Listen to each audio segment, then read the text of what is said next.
Hello, what is up mga ma'am, sir, ma'am? Ako po si Ralph Cifra, isang visual artist from Manila. And today, we are going to customize the Spider-Man upgraded suit from ZD Toys. So, first step, we are going to use a rotary tool para makagawa tayo ng physical damage dito sa kanyang eyes and sa chest. Siguro dito rin sa may thighs.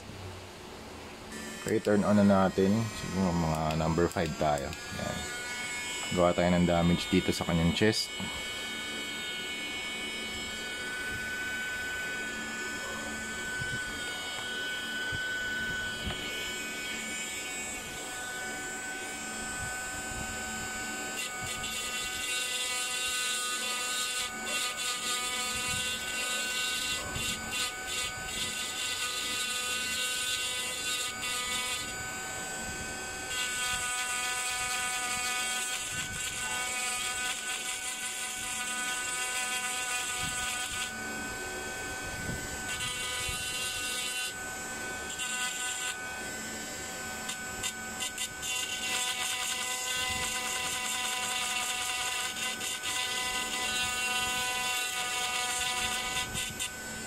Pati dito sa kanyang eyes, maliit lang.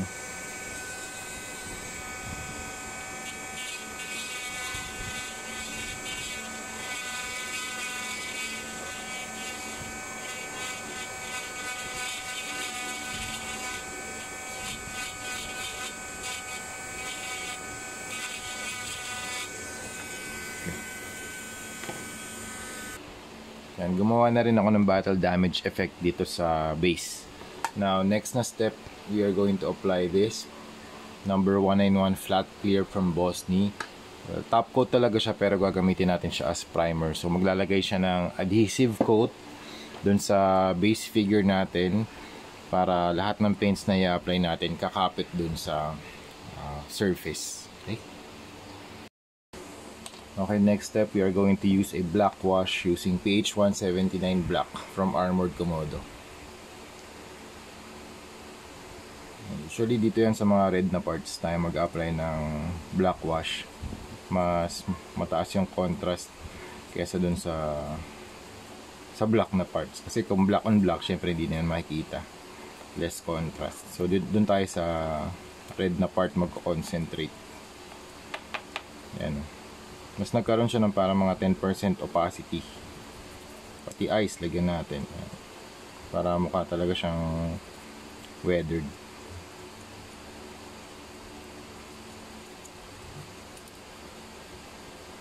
Okay, after the black wash, mag-apply tayo ng gunmetal na dry brush. Para magkaroon siya ng konting weathering. Tapos ma-emphasize yung sculpt ng figure and magkakaroon siya ng konting highlights.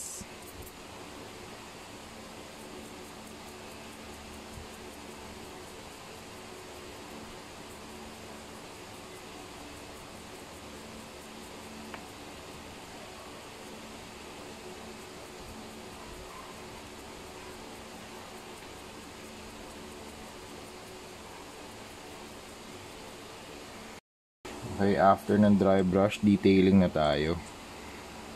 Emphasize lang natin yung mga physical damage dito sa chest. Dadaanan lang natin siya ng black na acrylic paint.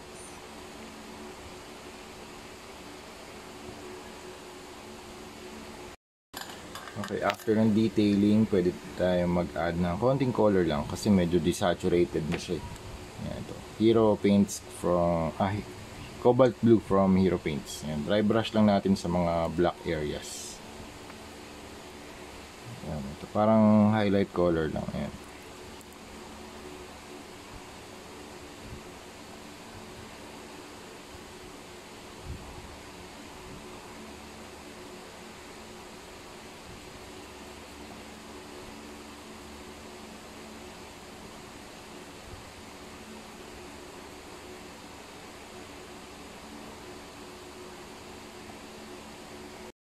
Okay, after ng blue, pwede pa tayo mag-add ng isa pang highlight color. Ito naman yun.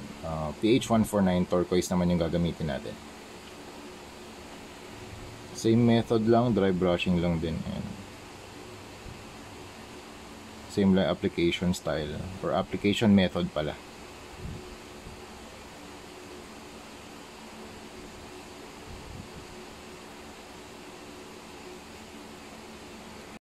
Okay, for the red parts naman, nag-apply ako ng warm red dun sa red parts para may balik natin yung ibang shine ng armor niya, kasi medyo desaturated na siya kanina, and ngayon mag-apply tayo ng isa pang highlight color, PH067 medium orange naman, para magkaroon ulit siya ng additional highlights dito sa head, shoulders, sa chest, and other parts ng feet.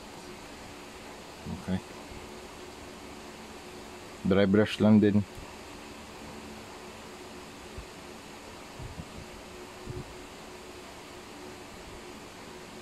Para magkaroon lang ng konting highlights. Shoulders,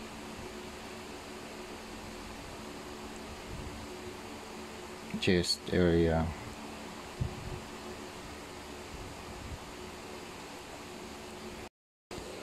And there you go mga ma'am, sir, ma'am. Tapos na tayo sa ating Project Spider-Man upgraded suit na battle damage custom repaint. Thank you very much again, Laruanan, for sending this action figure for unboxing, review, and customization. Tapos nag-upload na lang tayo ng mga images and mga short videos sa aking YouTube channel and Facebook Reels. So you check them out if you have the time. And meron din tayong battle damage na base. And we have the signature here sa likod. Meron din tayong kinostomize din natin yung mga alt hands niya. So we have 1, 2, 3, 4, 5, 6 extra hands. Daming kamay lagi na pinaprovide ni ZD Toys. Yan. Thank you again, client from Ohio, USA, for availing this or for buying this. So if you have any questions regarding kung paano bumili, meron akong rates. Ang rates ko $280 pataas. Kung mga battle damage, $180 up. So yun lang mga ma'am, sir, that's it. So ito yung front, 360 muna tayo. Front, you have the back, side, and side. Tapos wala namang nabago sa articulation, ganun pa rin. Natusok ako dito. Sakit. Ayan. Pwede pa rin siyang mag butterfly joints. Tapos ayan, mahigit pa rin siya. Tapos na-extend pa rin yung torso, pati dito, bababa pa rin yung legs, wala na bago. Same lang, pati sa head, ganun din. Off focus yan. Alright, that's it mga ma'am, sir. Mag-a-add na lang ako ng mga images after ng video na to. Okay, thank you very much for watching and see you sa next video. Bye-bye!